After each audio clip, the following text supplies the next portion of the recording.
आप सुन रहे हैं उपन्यास चंद्रकांता संतति, अध्याय 3, भाग 4।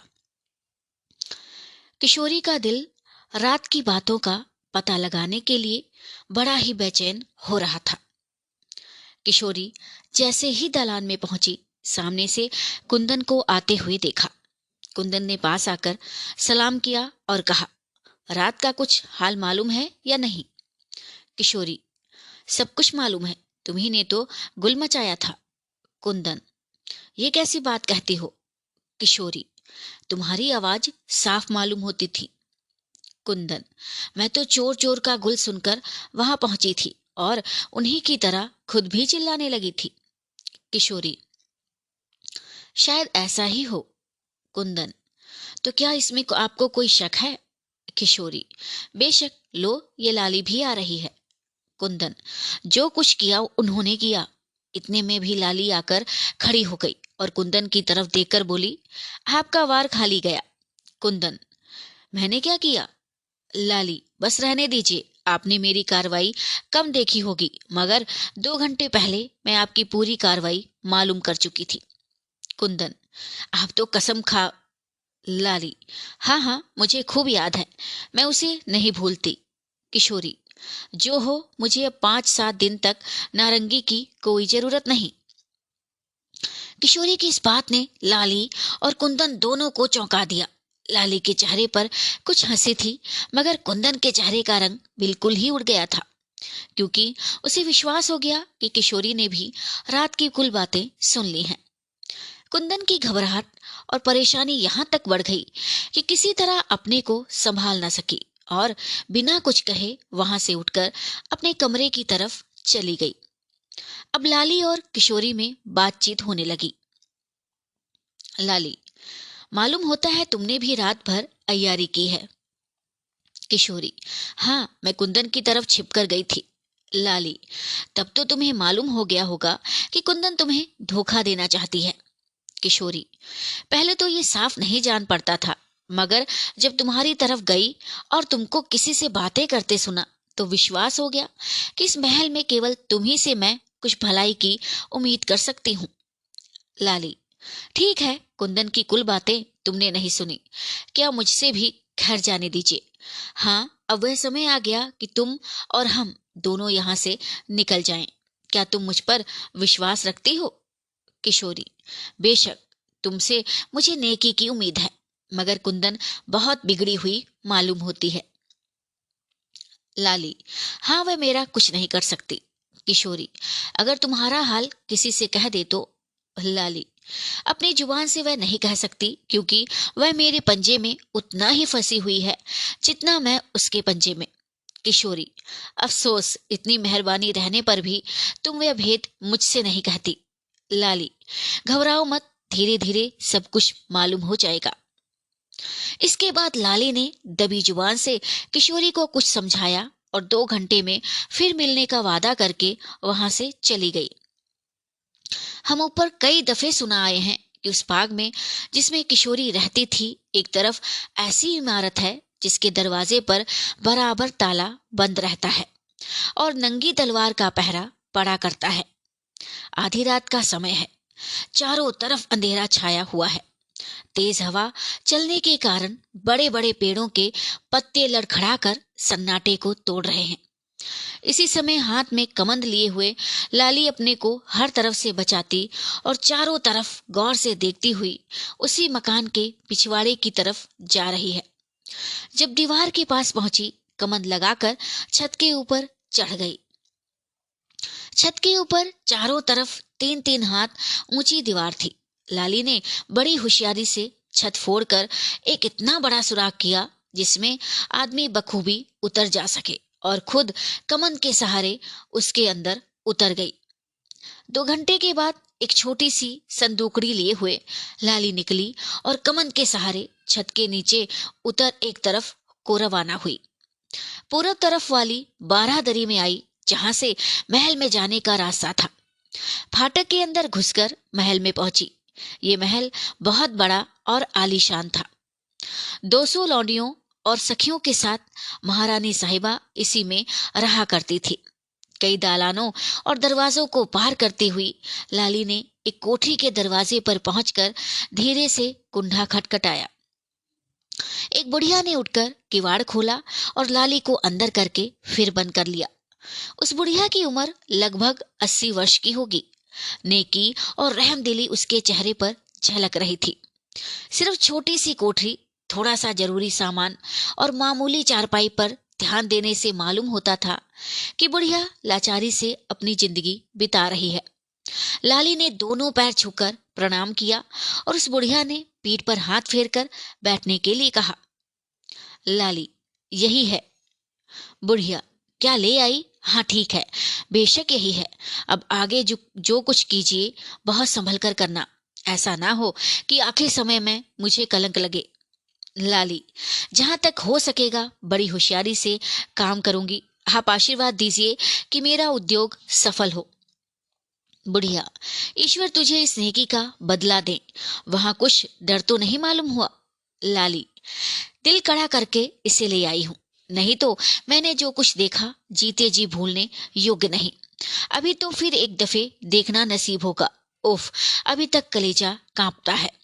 बुढ़िया, बेशक वहां ताज्जुब के सामान इकट्ठे हैं, मगर डरने की कोई बात नहीं। जा, ईश्वर तेरी मदद करेंगे। लाली ने उस संदूकड़ी को उठा लिया और अपने खास घर में आकर संदूकड़ी को हिफाजत से रख पलंग पर जाकर लेट रही। सवेरे उठकर किशोरी के इस कमरे में गई।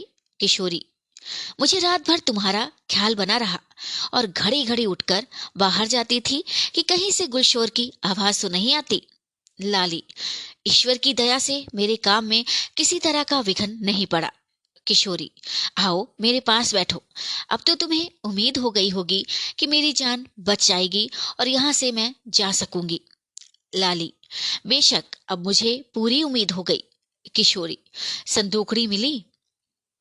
लाली, हाँ, ये सोचकर कि दिन को किसी तरह मौका ना मिलेगा, उसी समय मैं बूढ़ी दादी को भी दिखाई। उन्होंने पहचान कर कहा कि बेशक यही संदूकड़ी है। उसी रंग की वहां कई संदूकड़ियां थी, मगर वह खास निशान जो बूढ़ी दादी ने बताया था, देखकर मैं उसी एक को ले आई। किशोरी, मैं भी उस संदूकड़ी को देखना चाहती हूँ। लाली, मैं बेशक तुम्हें अपने यहाँ ले चलकर वह संदूकड़ी दिखा सकती हूँ, मगर उसके देखने से तुम्हें किसी तरह का फायदा नहीं होगा, बल्कि तुम्हारे वहां चलने से कुंदन को खुटका हो जाएगा और ये सोचेगी कि किशोरी लाली के यहाँ क्यों गई। उस संदूकड़ी में भी कोई ऐसी बात नहीं है जो देखने लायक हो। उसे मामूली के एक छोटा सा डिब्बा समझना चाहिए, जिसमें कहीं ताले लगाने की जगह नहीं है और मजबूत भी इतनी है कि किसी तरह टूट भी नहीं सकती। किशोरी, फिर क्यों खुल सकेगी और उसके अंदर से वह चाबी कैसे निकलेगी जिसकी हम लोगों को जरूरत है? लाली, रेती से रेत कर उसमें सुराख किया जाएगा। किशोरी, फिर तो बड़ी देर लगेगी। लाली, हाँ, 2 दिन में ये काम होगा, क्योंकि सिवाय रात के दिन को मौका नहीं मिल सकता। किशोरी, मुझे तो एक घड़ी 100 वर्ष के समान बीतती लगती है। लाली, खैर जहां इतने दिन बीते वहां 2 दिन और सही। थोड़ी देर तक बातचीत होती रही। इसके बाद लाली उठकर अपने मकान में चली गई और मामूली कामों की फिक्र में लग गई। इसके तीसरे दिन आधी रात के समय लाली अपने मकान से बाहर निकली और किशोरी के मकान में आ गई। वह लौंडिया जो किशोरी के यहाँ पहरे पर मुकर्रर थी, गहरी नींद में पड़ी खर्राटे ले रही थी, मगर किशोरी की आंखों में नींद का नाम निशान नहीं था। वह पलंग पर लेटी दरवाजे की तरफ देख रही थी। उसी समय हाथ में एक छोटी सी गठरी लिए लाली ने कमरे के अंदर पैर रखा, जिसे देखते ही किशोरी उठ खड़ी हुई। बड़ी मोहब्बत के साथ हाथ पकड़कर लाली को अपने पास बैठाया। किशोरी, उफ, ये 2 दिन बड़ी कठिनता से बीते। दिन रात डर लगा ही रहता था। लाली, क्यों? किशोरी, इसलिए कि कोई उस छत पर जाकर देख न ले कि किसी ने सेंध लगाई है। लाली, कौन उस पर जाता है और कौन देखता है? लो, अब देर करना मुनासिब नहीं। किशोरी, मैं तैयार हूं, कुछ लेने की जरूरत तो नहीं है। लाली, जरूरत की सब चीजें मेरे पास हैं, तुम बस चली चलो। लाली और किशोरी वहां से रवाना हुई और पेड़ों की आड़ में छिपती हुई उस मकान के पिछवाड़े पहुंची जिसकी छत में लाली ने सेंध लगाई थी। कमंद लगाकर दोनों ऊपर चढ़ी, कमंद खींच लिया और उसी कमंद के सहारे सेंध की राह दोनों मकान के अंदर उतर गई। वहां की अजीब बातों को देखकर किशोरी की अजब हालत हो गई, मगर तुरंत ही उसका ध्यान दूसरी तरफ जा पड़ा। किशोरी और लाली जैसे ही उस मकान के अंदर उतरी, वैसे ही बाहर से किसी के ललकारने की आवाज आई। साथ ही फुर्ती से कई कमंद लगा 10-15 आदमी छत पर चढ़ाए और धरो धरो जाने न पावे की आवाज लगाई। कुंवर इंद्रजीत सिंह तालाब के किनारे खड़े उस विचित्र इमारत और हसीन औरत की तरफ देख रहे हैं। उनका इरादा हुआ कि तैरकर उस मकान में चले जाएं जो इस तालाब के बीचों बीच में बना हुआ है, मगर उस नौजवान औरत ने इन्हें हाथ के इशारे से मना किया, बल्कि वहां से भाग जाने के लिए कहा। उसका इशारा समझकर ये रुके, मगर जी ना माना, फिर तालाब में उतरे। उस नाजनीन को विश्वास हो गया कि कुमार बिना यहाँ आए नहीं मानेंगे। तब उसने इशारे से ठहरने के लिए कहा और ये भी कहा कि किश्ती लेकर मैं आती हूँ। उस औरत ने किश्ती खोली और उस पर सवार हो अजीब तरह से घुमाती फिराती तालाब के पिछले कोने की तरफ ले गई और कुमार को भी उसी तरफ आने का इशारा किया। कुमार उस तरफ गए और खुशी खुशी उस औरत के साथ किश्ती पर सवार हुए। वे किश्ती को उसी तरह घुमाती फिराती मकान के पास ले गई। दोनों आदमी उतरकर अंदर गए। इस छोटे से मकान की सजावट कुमार ने बहुत ही पसंद की। वहां सभी चीजें जरूरत की मौजूद थी। बीच का बड़ा कमरा अच्छी तरह से सजा हुआ था। बेशकीमती शीशे लगे हुए थे। काश्मीरी गलीचे जिसमें तरह तरह के फूल बूटे बने हुए थे। छोटी छोटी मगर ऊंची संगमरमर की चौकियों पर सजावट के सामान और गुलदस्ते लगाए हुए थे। गाने बजाने का सामान भी मौजूद था। दीवारों पर की तस्वीरों को बनाने में मुसव्वरों ने अच्छी कारीगरी खर्च की थी। उस कमरे के बगल में एक और छोटा सा कमरा सजा हुआ था, जिसमें सोने के लिए एक मसहरी बिछी हुई थी। उसके बगल में एक कोठरी नहाने की थी, जिसकी जमीन सफेद और स्याह पत्थरों से बनी हुई थी। बीच में एक छोटा सा हौज बना हुआ था, जिसमें एक तरफ से तालाब का जल आता था और दूसरी तरफ से निकल जाता था। इसके अलावे और भी 3-4 कोठरियां जरूरी कामों के लिए मौजूद थी, मगर उस मकान में सिवाय उस औरत के और कोई दूसरी औरत न थी और न कोई नौकर या मजदूरनी ही नजर आती थी। उस मकान को देख और उसमें सिवाय उस नौजवान नाजनीन के और किसी को ना पाकर कुमार को बड़ा ही ताज्जुब हुआ।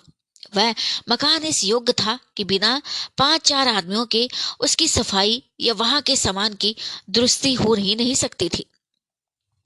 थके मांदे और धूप खाए हुए कुंवर इंद्रजीत सिंह को वह जगह बहुत ही भली मालूम हुई और उस हसीन औरत के अलौकिक रूप की छटा में ऐसे मोहित हुए कि पीछे की सूत बिल्कुल ही जाती रही। बड़े नाज और अंदाज से उस औरत ने कुमार को कमरे में ले जाकर गद्दी पर बैठाया और आप उनके सामने बैठ गई। कुमार, तुमने जो कुछ एहसान मुझ पर किया है, मैं किसी तरह उसका बदला नहीं चुका सकता। औरत, ठीक है, मगर उम्मीद करती हूँ कि आप कोई काम ऐसा भी ना करेंगे जो मेरी बदनामी का सबब हो। कुमार, नहीं नहीं, मुझसे ऐसी उम्मीद मत करना, लेकिन क्या सबब है जो तुमने ऐसा कहा? औरत, इस मकान में जहां मैं अकेली रहती हूँ, आपका इस तरह आना और देर तक रहना बेशक मेरी बदनामी का सबब होगा। कुमार, तुम इतनी खूबसूरत क्यों हुई? अफसोस, तुम्हारी एक एक अदा मुझे अपनी तरफ खींचती है। जो हो, मुझे अब यहाँ से चला ही जाना चाहिए। अगर ऐसा ही था तो मुझे किश्ती पर चढ़ाकर यहाँ क्यों लाई? औरत, मैंने तो पहले ही आपको चले जाने का इशारा किया, मगर जब आप जल में तैरकर यहाँ आने लगे तो लाचार मुझे ऐसा करना पड़ा।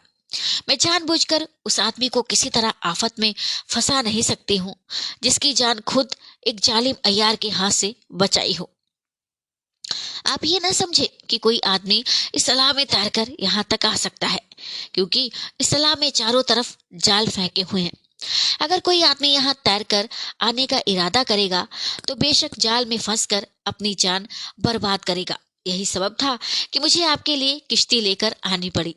कुमार, बेशक, तब इसके लिए भी मैं धन्यवाद कहूंगा। माफ करना, मैं ये नहीं जानता था कि मेरे यहाँ आने से तुम्हारा नुकसान होगा। अब मैं जाता हूँ, मगर कृपा करके अपना नाम तो बता दो, जिससे मुझे याद रहे कि फलानी औरत ने बड़े वक्त पर मेरी मदद की थी। औरत, मैं अपना नाम नहीं किया चाहती और ना इस धूप में आपको यहाँ से जाने के लिए कहती हूँ, बल्कि मैं उम्मीद करती हूँ कि आप मेरी मेहमानी कबूल करें। कुमार, वाह वाह, कभी तो आप मुझे मेहमान बनाती हैं और कभी यहाँ से निकल जाने के लिए हुक्म लगाती हैं। आप लोग जो चाहें करें। औरत, खैर ये सब बातें पीछे होती रहेंगी। अब आप यहाँ से उठें और कुछ भोजन करें, क्योंकि मैं जानती हूँ कि आपने अभी तक कुछ भोजन नहीं किया है। कुमार, अभी तो स्नान संध्या भी नहीं किया, लेकिन मुझे ताज्जुब है कि यहाँ तुम्हारे पास कोई लौंडी दिखाई नहीं देती। औरत, आप इसके लिए चिंता ना करें, आपकी लौंडी मैं मौजूद हूँ। आप जरा बैठें, मैं सब सामान ठीक करके अभी आती हूँ। इतना कहे बिना कुमार की मर्जी पाए वह औरत वहां से उठी और बगल के एक कमरे में चली गई। उसके जाने के बाद कुमार कमरे में टहलने और एक एक चीज को गौर से देखने लगे। एकाएक एक गुलदस्ते के नीचे दबे हुए कागज के टुकड़े पर उनकी नजर पड़ी। मुनासिब ना था कि उस पुर्जे को उठाकर पढ़ते, मगर लाचार थे। उस पुर्जे के कई अक्षर जो गुलदस्ते के नीचे दबने से रह गए थे, साफ दिखाई पड़ते थे और उन्हीं अक्षरों ने कुमार को पुर्जा निकालकर पढ़ने के लिए मजबूर किया। वे अक्षर ये थे, किशोरी। लाचार कुमार ने उस पुर्जे को निकालकर पढ़ा। ये लिखा था, आपके कहे मुताबिक कुल कार्रवाई अच्छी तरह हो रही है। लाली और कुंदन में खूब खाते चल रही हैं। किशोरी ने भी पूरा धोखा खाया। किशोरी का आशिक भी यहाँ मौजूद है और उसे किशोरी से बहुत कुछ उम्मीद है। मैंने भी इनाम पाने लायक काम किया है। इस समय लाली कुछ अजब ही रंग लाया चाहती है। खैर, 2-3 दिन में खुलासा हाल लिखूंगी। आपकी लौंडी तारा। कुमार ने उस पुर्जे को झटपट पढ़कर उसी तरह रख दिया और गद्दी पर आकर बैठ गए। सोच और तरद्दुद ने चारों तरफ से आकर उन्हें घेर लिया। इस पुर्जे ने तो उनके दिल का भाव ही बदल दिया। इस समय उनकी सूरत देखकर उनका हाल कोई सच्चा दोस्त भी नहीं मालूम कर सकता था। हाँ, कुछ देर सोचने के बाद इतना तो कुमार ने लंबी सांस के साथ खुलकर कहा, खैर कहाँ जाती है कमबख्त, मैं बिना कुछ काम किए टलने वाला नहीं। इतने ही में वे औरत भी आ गई और बोली, उठिए, सब सामान दुरुस्त है। कुमार उसके साथ नहाने वाली कोठरी में गए, जिसमें हौज बना हुआ था। धोती, गमछा और पूजा का सब सामान वहां मौजूद था। कुमार ने स्नान और संध्या किया। वह औरत एक चांदी की रिकाबी में कुछ मेवा और खोए की चीजें इनके सामने रखकर चली गई और दूसरी दफे पीने के लिए जल भी लाकर रख गई। उसी समय कुमार ने सुना कि बगल के कमरे में 2 औरतें बातें कर रही हैं। उन्हें ताज्जुब हुआ कि ये दूसरी औरतें कहाँ हैं। कुमार भोजन करके उठे, हाथ मुंह धोकर कोठरी से बाहर निकलना चाहते थे कि सामने का दरवाजा खुला और 2 औरतें नजर पड़ी, जिन्हें देखते ही कुमार चौंक पड़े और बोले, हैं, ये दोनों यहाँ कहाँ से आ गई। आधी रात के समय सुनसान मैदान में 2 कमसीन औरतें आपस में कुछ बातें करती चली जा रही हैं। राह में छोटे छोटे टीले पड़ते हैं, जिन्हें तकलीफ के साथ लांगने और दम फूलने पर कभी ठहर कर फिर चलने से मालूम होता है कि इन दोनों को इसी समय किसी खास जगह पर पहुंचने या किसी से मिलने की ज्यादा जरूरत है। हमारे श्रोता इन दोनों औरतों को बखूबी पहचानते हैं, इसलिए इनकी सूरत शक्ल के बारे में कुछ सुनाने की जरूरत नहीं, क्योंकि इन दोनों में से एक तो किन्नरी है और दूसरी कमला। किन्नरी, कमला, देखो किस्मत का हेर फेर, इससे कहते हैं। एक हिसाब से गया जी में हम लोग अपना काम पूरा कर चुके थे, मगर अफसोस। कमला, जहां तक हो सका तुमने किशोरी की मदद जी जान से की। बेशक किशोरी जन्म भर याद रखेगी और तुम्हें तो अपनी बहन मानेगी। खैर, कोई चिंता नहीं, हम लोगों की हिम्मत न हारनी चाहिए और किसी समय ईश्वर को भूलना नहीं चाहिए। मुझे घड़ी घड़ी बेचारे आनंद सिंह की याद आती है। तुम पर उनकी सच्ची मोहब्बत है, मगर तुम्हारा कुछ हाल ना जानने से ना मालूम उनके दिल में क्या क्या बातें होंगी। हाँ, अगर वे जानते कि जिसको उनका दिल प्यार करता है वह फलानी है, तो बेशक वह खुश होते। किन्नरी, जो ईश्वर की मर्जी। कमला, देखो वह उसे पुराने मकान की दीवार दिखाई देने लगी। किन्नरी, हाँ ठीक है, अब आ पहुंचे। इतने ही में वह दोनों एक ऐसे टूटे फूटे मकान के पास पहुंची जिसकी चौड़ी चौड़ी दीवारें और बड़े बड़े फाटक कह देते थे कि किसी जमाने में इज्जत रखता होगा। चाहे इस समय यह इमारत कैसे ही खराब हालत में क्यों ना हो, तो भी इसमें छोटी छोटी कोठरियों के अलावा कई बड़े बड़े दालान और कमरे अभी भी मौजूद हैं। ये दोनों उस मकान के अंदर चली गई। बीच में चूने मिट्टी ईंटों का ढेर लगा हुआ था, जिसके बगल में घूमती हुई दोनों एक दलान में पहुंची। इस दलान में एक तरफ एक कोठरी थी, जिसमें जाकर कमला ने मोमबत्ती जलाई और चारों तरफ देखने लगी। बगल में एक अलमारी दीवार के साथ जुड़ी हुई थी, जिसमें पल्ला खींचने के लिए 2 मुट्ठे लगे थे। कमला ने बत्ती किन्नरी के हाथ में देकर दोनों हाथों से दोनों मुट्ठों को 3-4 दफे घुमाया। तुरंत पल्ला खुल गया और भीतर एक छोटी सी कोठरी नजर आई। दोनों उस कोठरी के अंदर चली गई और उन पल्लों को फिर बंद कर लिया। उन पल्लों में भीतर की तरफ भी उसी तरह खोलने और बंद करने के लिए 2 मुट्ठे लगे हुए थे। इस कोठरी में तहखाना था, जिसमें उतर जाने के लिए छोटी छोटी सीढ़ियां बनी हुई थी। वे दोनों नीचे उतर गई और वहां एक आदमी को बैठे देखा, जिसके सामने मोमबत्ती जल रही थी और वह कुछ लिख रहा था। इस आदमी की उम्र लगभग 60 वर्ष की होगी। सिर और मूंछों के बाल आधे से ज्यादा सफेद हो रहे थे। दोनों भी उसके बदन में किसी तरह की कमजोरी नहीं मालूम होती थी। उसके हाथ पैर गठीले और मजबूत थे तथा चौड़ी छाती उसकी बहादुरी को जाहिर कर रही थी। चाहे उसका रंग सांवला क्यों ना हो, मगर चेहरा खूबसूरत और रोबीला था। बड़ी बड़ी आंखों में जवानी की चमक मौजूद थी। चुस्त मिर्जाई उसके बदन पर बहुत भली मालूम होती थी। सिर नंगा था, मगर पास ही जमीन पर एक सफेद मुंडासा रखा हुआ था, जिसके देखने से मालूम होता था कि गर्मी मालूम होने पर उसे उतार कर रख दिया है। उसके बाएं हाथ में पंखा था, जिसके जरिए वह गर्मी दूर कर रहा था, मगर अभी तक पसीने की नमी बदन में मालूम होती थी। एक तरफ ठीकरे में थोड़ी सी आग थी, जिसमें कोई खुशबुदार चीज जल रही थी, जिससे वह तहखाना अच्छी तरह सुगंधित हो रहा था। कमला और किन्नरी के पैर की आहट पा वह पहले ही से सीढ़ियों की तरफ ध्यान लगाए था और इन दोनों को देखते ही उसने कहा, तुम दोनों आ गई? कमला, जी हाँ। आदमी, इन्हीं का नाम कामनी है। कमला, जी हाँ। आदमी, कामनी, आओ बेटी, तुम मेरे पास बैठो। मैं जिस तरह कमला को समझता हूँ, उसी तरह तुम्हें भी मानता हूँ। कामनी, बेशक, कमला की तरह मैं भी आपको अपना सगा चाचा मानती हूँ। आदमी, तुम किसी तरह की चिंता मत करो, जहां तक होगा मैं तुम्हारी मदद करूंगा। तुझे कुछ रोहतासगढ़ की खबर भी मालूम है? कमला, हाँ, कल मैं वहां गई थी, मगर अच्छी तरह मालूम न कर सकी। आपसे यहाँ मिलने का वादा किया था, इसलिए जल्दी लौट आई। आदमी, अभी पहर भर हुआ, मैं खुद रोहतासगढ़ से चला आता हूँ। कमला, तो बेशक आपको कुछ हाल वहां का पता होगा। आदमी, मुझसे ज्यादा वहां का हाल कोई नहीं मालूम कर सकता। 25 वर्ष तक ईमानदारी और नेकनामी के साथ वहां के राजा की नौकरी कर चुका हूँ। चाहे आज दिग्विजय सिंह हमारे दुश्मन हो गए हैं, फिर भी मैं कोई काम ऐसा ना करूंगा जिससे उस राज्य का नुकसान हो। हाँ, तुम्हारे सबब से किशोरी की मदद जरूर करूंगा। कमला, दिग्विजय सिंह नाहकिया से रंज हो गए। आदमी, नहीं नहीं, उन्होंने अनर्थ नहीं किया। जब वे किशोरी को जबरदस्ती अपने यहाँ रखा चाहते हैं और जानते हैं कि शेर सिंह अय्यार की भतीजी कमला किशोरी के यहाँ नौकर है और अय्यारी के फन में तेज है, वे किशोरी के छुड़ाने के लिए दाव घात करेगी, तो उन्हें मुझसे परहेज करना बहुत ही मुनासिब था, चाहे मैं कैसा ही खैर खवाह और नेक क्यों ना समझा जाऊं। उन्होंने कैद करने का इरादा भेजा नहीं किया।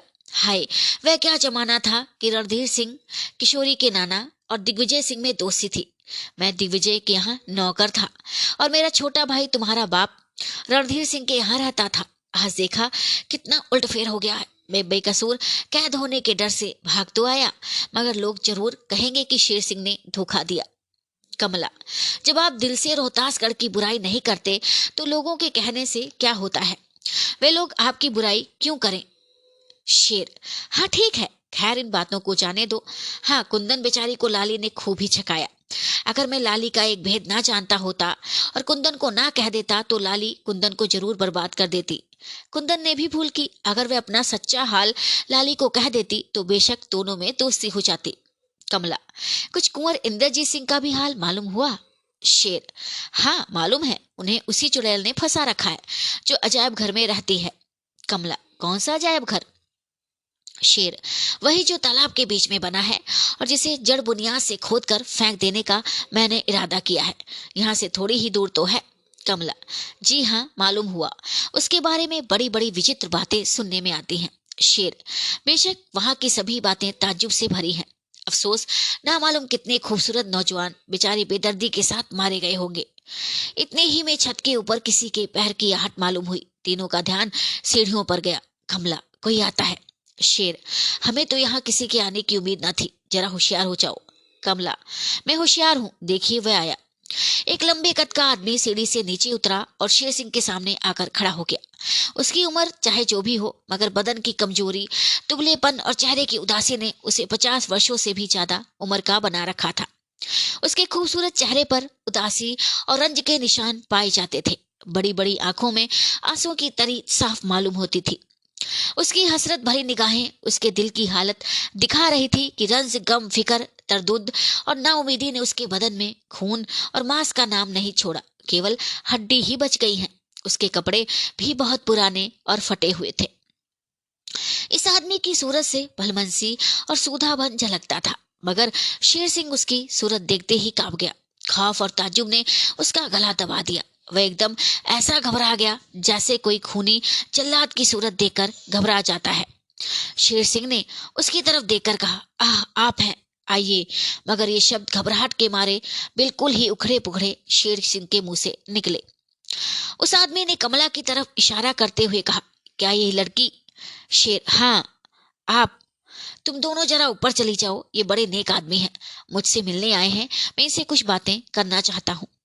कमला और कामनी दोनों तहखाने से निकलकर ऊपर चली आई। उस आदमी के आने और अपने चाचा को विचित्र अवस्था में देखने से कमला घबरा गई। उसके जी में तरह तरह की बातें पैदा होने लगी। ऐसे कमजोर, लाचार और गरीब आदमी को देखकर उसका अय्यारी के फन में बड़ा ही तेज और शेर दिल चाचा इस तरह क्यों घबरा गया और इतना क्यों डरा, वह इसी सोच में परेशान थी। बेचारी कामनी भी हैरान और डरी हुई थी कि यहाँ तक कि घंटे भर बीत जाने पर भी उन दोनों में कोई बातचीत न हुई। घंटे भर बाद वह आदमी तहखाने से निकलकर ऊपर चला आया और कामनी की तरफ देखकर बोला, अब तुम लोग नीचे जाओ, मैं जाता हूँ। इतना कहता हुआ उसी तरह किवाड़ खोलकर चला गया जिस तरह कामनी को साथ लिए हुए कमला इस मकान में आई थी। कमला और कामनी तहखाने के नीचे जा शेर सिंह के सामने बैठ गई। शेर सिंह के चेहरे से अभी तक घबराहट और परेशानी गई नहीं थी। बड़ी मुश्किल से थोड़ी देर में उसने होश हवास दुरुस्त किए और कमला की तरफ देखकर कहा, शेर, अच्छा, अब हम लोगों को क्या करना चाहिए? कमला, जो हुक्म हो सो किया जाए। ये आदमी कौन था जिसे आप देख? शेर, था एक आदमी, उसका हाल जाने का उद्योग ना करो और ना उसका ख्याल ही करो, बल्कि उसे बिल्कुल भूल जाओ। उस आदमी के बारे में कमला बहुत कुछ जानना चाहती थी, मगर अपने चाचा के मुंह से साफ जवाब पाकर दम न मार सकी और दिल ही दिल में रखने पर लाचार हुई। शेर, कमला, तू रोहतासगढ़ जा और 2-3 दिन में लौटकर वहां का जो कुछ हाल हो मुझसे कह। किशोरी से मिलकर उसे ढांढस दीजियो और कहियो कि घबराए नहीं। उसी रास्ते से किले के अंदर, बल्कि उस बाग में जिसमें किशोरी रहती है, चली जाइयो। जिस राह का हाल मैंने तुमसे कहा था, उस राह से आना जाना कभी किसी को मालूम नहीं होगा। कमला, बहुत अच्छा, मगर कामने के लिए क्या हुक्म होता है? शेर, मैं इसे ले जाता हूँ, अपने एक दोस्त के सुपुर्द कर दूंगा। वहां ये बड़े आराम से रहेगी। जब सब तरफ से फसाद मिट जाएगा, मैं इसे ले आऊंगा, तब ये भी अपनी मुराद को पहुंच जाएगी। कमला, जो मर्जी।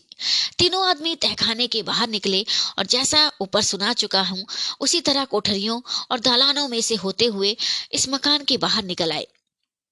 शेर, कमला, ले अब तू जा और कामनी की तरफ से बेफिक्र रह। मुझसे मिलने के लिए ये ठिकाना मुनासिब है। कमला, अच्छा, मैं जाती हूँ, मगर ये तो कह दीजिए कि उस आदमी से मुझे कहाँ तक होशियार रहना चाहिए जो आज से मिलने आया था।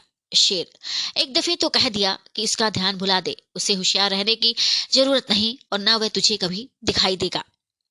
रोहतासगढ़ किले के चारों तरफ घना जंगल है, जिसमें साखू, शीशम, तेंदू, आसन और सलई इत्यादि के बड़े बड़े पेड़ों की घनी छाया से एक तरह को अंधकार सा हो रहा है।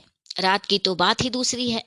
वहां दिन को भी रात से या पगडंडी का पता लगाना मुश्किल था, क्योंकि सूर्य की सुनहरी किरणों को पत्तों में से छनकर जमीन तक पहुंचने का बहुत कम मौका मिलता था। कहीं कहीं छोटे छोटे पेड़ों की बदौलत जंगल इतना घना हो रहा था कि उसमें भोले आदमियों को मुश्किल से छुटकारा मिलता था। ऐसे मौके पर उसमें हजारों आदमी इस तरह छिप सकते थे कि हजार सिर पटकने और खोजने पर भी उनका पता लगाना असंभव था।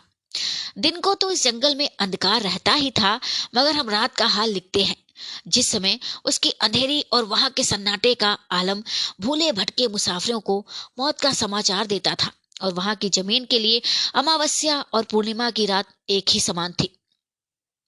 किले के दाहिने तरफ वाले जंगल में आधी रात के समय हम 3 आदमियों को, जो स्याह चौके पर नकाबों से अपने को छिपाए हुए थे, घूमते देख रहे हैं। न मालूम ये किसकी खोज और किस जमीन की तलाश में हैरान हो रहे हैं। इनमें से एक कुंवर आनंद सिंह, दूसरे भैरव सिंह और तीसरे तारा सिंह हैं। ये तीनों आदमी देर तक घूमने के बाद छोटी सी 4 दीवारी के पास पहुंचे, जिसके चारों तरफ की दीवार 5 हाथ से ज्यादा ऊंची ना थी और वहां के पेड़ भी कम घने और गुंजान ना थे। कहीं कहीं चंद्रमा की रोशनी भी जमीन पर पड़ती थी। आनंद: शायद यही 4 दीवारी है। भैरव: बेशक यही है, देखिए फाटक पर हड्डियों का ढेर लगा हुआ है। तारा: खैर भीतर चलिए, देखा जाएगा। भैरव: जरा ठहरिए, पत्तों की खड़खड़ाहट से मालूम होता है कि कोई आदमी इस तरफ आ रहा है। आनंद: हाँ ठीक तो है, हम लोगों को जरा छिपकर देखना चाहिए कि वह कौन है और कहाँ इधर क्यों आता है।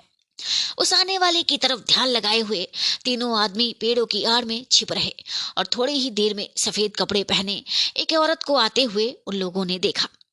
वह औरत पहले तो फाटक पर रुकी, तब कान लगाकर चारों तरफ की आहट लेने के बाद फाटक के अंदर घुस गई। भैरव सिंह ने आनंद सिंह से कहा, आप दोनों इसी जगह ठहरिए, मैं उस औरत को पीछे जाकर देखता हूँ कि वह कहाँ जाती है। इस बात को दोनों ने मंजूर किया और भैरव सिंह छिपते हुए उस औरत के पीछे रवाना हुए। ऐसे घने जंगल में भी उस 4 दीवारी के अंदर पेड़, झाड़ी या जंगल का ना होना ताज्जुब की बात थी। भैरव सिंह ने वहां की जमीन बहुत साफ सुथरी पाई। हाँ, छोटे जंगली बेर के 10-20 पेड़ वहां पर जरूर थे, जो किसी तरह का नुकसान ना पहुंचा सकते थे और ना उनकी आड़ में कोई आदमी छिप ही सकता था। मगर मरे हुए जानवरों और हड्डियों की बहुतायत से वह जगह बड़ी ही भयानक हो रही थी। उस 4 दीवारी के अंदर बहुत सी कब्रें बनी हुई थी, जिनमें कई कच्ची तथा कई ईंट चूने और पत्थर की भी थी और बीच में एक सबसे बड़ी कब्र संगमरमर की बनी हुई थी। भैरव सिंह ने फाटक के अंदर पैर रखते ही उस औरत को, जिसके पीछे गए थे, बीच वाली संगमरमर की बड़ी कब्र पर खड़े और चारों तरफ देखते पाया। मगर थोड़ी ही देर में वह देखते ही देखते कहीं गायब हो गई। भैरव सिंह ने उस कब्र के पास जाकर उसे ढूंढा, मगर पता नहीं लगा। दूसरी कब्रों के चारों तरफ और इधर उधर भी खोजा, मगर कोई निशान नहीं मिला। लाचार वे आनंद सिंह और तारा सिंह के पास लौट आए और बोले, भैरव, वह औरत वहां ही चली गई जहां हम लोग जाया चाहते हैं। आनंद: हाँ। भैरव: जी हाँ। आनंद: फिर अब क्या राय है? भैरव: उसे जाने दीजिए, चलिए हम लोग भी चले। अगर वह रास्ते में मिल ही जाएगी तो क्या हर्ज है, एक औरत हम लोगों का कुछ नुकसान नहीं कर सकती। ये तीनों आदमी उस 4 दीवारी के अंदर गए और बीच वाली संगमरमर की बड़ी कब्र पर पहुंचकर खड़े हो गए। भैरव सिंह ने उस कब्र की जमीन को अच्छी तरह टटोलना शुरू किया। थोड़ी ही देर में एक खटके की आवाज आई और एक छोटा सा पत्थर का टुकड़ा, जो शायद कमाने के जोर पर लगा हुआ था, दरवाजे की तरह खुलकर अलग हो गया। ये तीनों आदमी उसके अंदर घुसे और उस पत्थर के टुकड़े को उसी तरह बंद कर आगे बढ़े। अब ये तीनों आदमी एक सुरंग में थे, जो बहुत ही तंग और लंबी थी। भैरव सिंह ने अपने बटुए में से एक मोमबत्ती निकाल कर जलाई और चारों तरफ अच्छी तरह निगाह करने के बाद आगे बढ़े। थोड़ी ही देर में ये सुरंग खत्म हो गई और ये तीनों एक भारी दलान में पहुंचे। इस दलान की छत बहुत ही ऊंची थी और इसमें कड़ियों के सहारे कई जंजीरें लटक रही थी। इस दलान के दूसरी तरफ एक दरवाजा था, जिसमें से ये होकर तीनों एक कोठरी में पहुंचे। इस कोठरी के नीचे एक तहखाना था, जिसमें उतरने के लिए संगमरमर की सीढ़ियां बनी हुई थी। ये तीनों नीचे उतर गए। अब एक बड़े भारी घंटे के बजने की आवाज इन तीनों के कान में पड़ी, जिसे सुन के ये कुछ देर के लिए रुक गए। मालूम हुआ कि इस तहखाने वाली कोठरी के बगल में कोई और मकान है, जिसमें घंटा बज रहा है। इन तीनों को वहां और भी कई आदमियों के मौजूद होने का गुमान हुआ। इस तहखाने में भी दूसरी तरफ निकल जाने के लिए एक दरवाजा था, जिसके पास पहुंचकर भैरव सिंह ने मोमबत्ती बुझा दी और धीरे से दरवाजा खोल उस तरफ झांका। एक बड़ी संगीन बारादरी नजर पड़ी, जिसके खंबे संगमरमर के थे। इस बारादरी में 2 मशाल चल रहे थे, जिनकी रोशनी से वहां की हर एक चीज साफ मालूम होती थी और इसी से वहां 10-15 आदमी भी दिखाई पड़े, जिनमें रस्सियों से मुश्कें बंधी हुई 3 औरतें भी थी। भैरव सिंह ने पहचाना कि इन 3 औरतों में से एक किशोरी है जिसके दोनों हाथ पीठ की तरफ कसकर बंधे हुए हैं और वह नीचे सिर किए रो रही है। उसके पास वाली दोनों औरतें की भी वही दशा थी, मगर उन्हें भैरव सिंह, आनंद सिंह या तारा सिंह नहीं पहचानते थे। उन तीनों के पीछे नंगी तलवार लिए 3 आदमी भी खड़े थे, जिनकी सूरत और पोशाक से मालूम होता था कि वे जल्लाद है। उसे बारादरी के बीचों बीच चांदी के सिंहासन पर स्याह पत्थर की एक मूरत इतनी बड़ी बैठी हुई थी कि आदमी पास में खड़ा होकर भी उस बैठी हुई मूरत के सिर पर हाथ नहीं रख सकता था।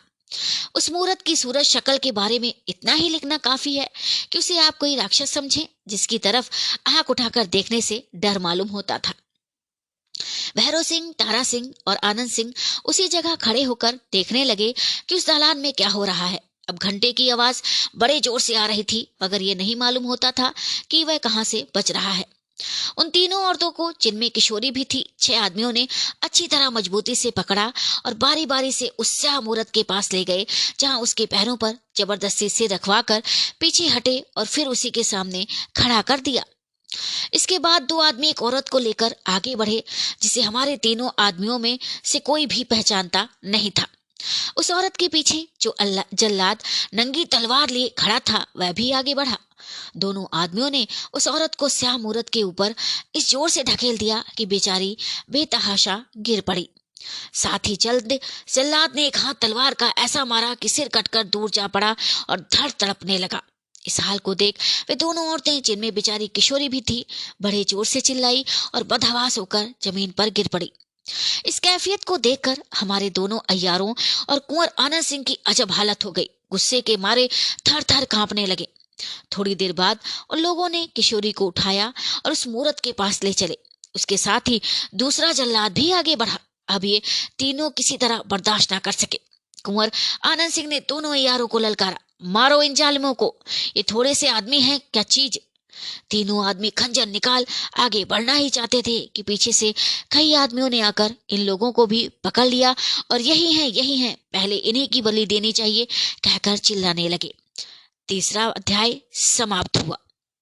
धन्यवाद।